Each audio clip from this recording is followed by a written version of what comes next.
Harmony, the Fall of Reverie is the latest effort from Don't Nod, the studio behind some little indie games you may recognize, like Life is Strange and Vampire. Their latest venture is a visually stunning and narrative-driven adventure game with a twist on the typical choice-heavy genre. Our protagonist, Polly, returns to her hometown in the Earth-like dimension Brittle after the disappearance of her mother. Upon her return, she finds her mother's necklace and is instantly transported into Reverie, the realm of the aspirations of humanity. Bliss, power, bond, truth, chaos, and the currently reigning aspiration, glory. Polly learns that Reverie is slowly crumbling from within, and that she is actually the goddess Harmony, tasked with repairing the realms by appointing the new ruler of Reverie, who will become the heart of humanity. Each entity is wildly different in their personalities and have their own distinct goals and opinions on how things should be ran.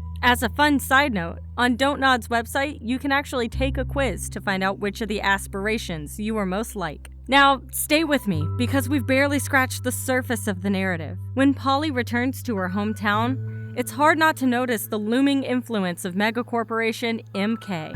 As we uncover clues about our mother's disappearance with the help of our closest comrades, we slowly unravel MK's dark intentions for the city and how Reverie, MK, and our mother's disappearance are all connected. But I'm getting ahead of myself. After touching the heart of Reverie, Polly becomes connected to and able to travel between the realms, and we learn about the major mechanic of this game, the Augural. The Augural is Don't Nod's answer to the question, what if I could see all the decisions I need to make and how it might affect the story later on? Harmony's power is that of clairvoyance, and the Augural shows us a vast multiverse created from our decisions made on Brittle and in Reverie, who benefits from them, and the likely outcomes. There are an entire cosmos of opportunities and decision trees, sometimes quite linear and other times extremely complex. As we navigate our destiny, we make decisions that strengthen our bonds to certain aspirations and obtain crystals from them.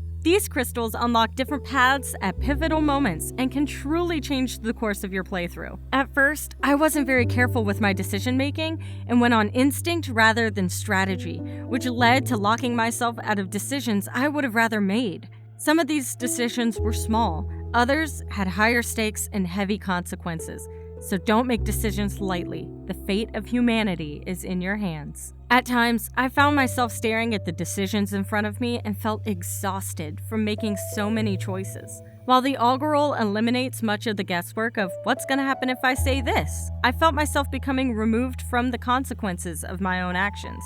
So, what made Harmony feel less fulfilling compared to the other Choices Matter visual novels I've played? For me, Harmony is missing the bits of action or even combat to break up heavy storytelling and decision-making. I needed something to give my brain a break and more of a reason to care about the characters in this world. In other games, I investigated crime scenes, earned the trust of others, and fought towering demons by their side. And for me, Harmony, the Fall of Reverie was missing those moments of excitement and variety. That said, is this still a game worth playing? Fans of visual novels will find plenty of positives here.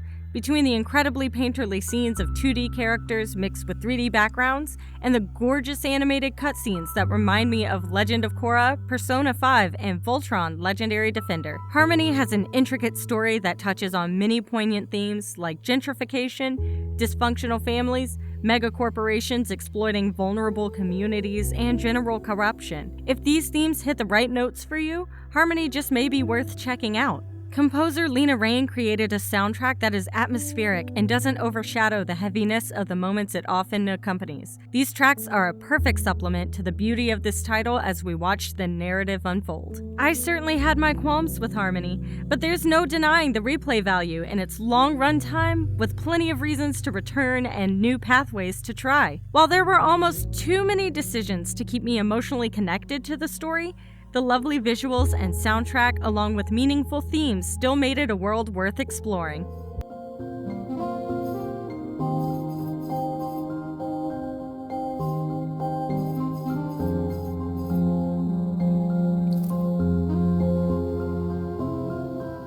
Give me the egregor, all of it. No, you can't let the plan die. Think of your mother. Thank you so much for supporting clickbait-free independent content here on YouTube. Remember to hit the like button and subscribe to help us bring a voice to the voiceless ones in gaming. And be sure to check out patreon.com/idreamofindiegames, where we can together defeat the gaming echo chamber.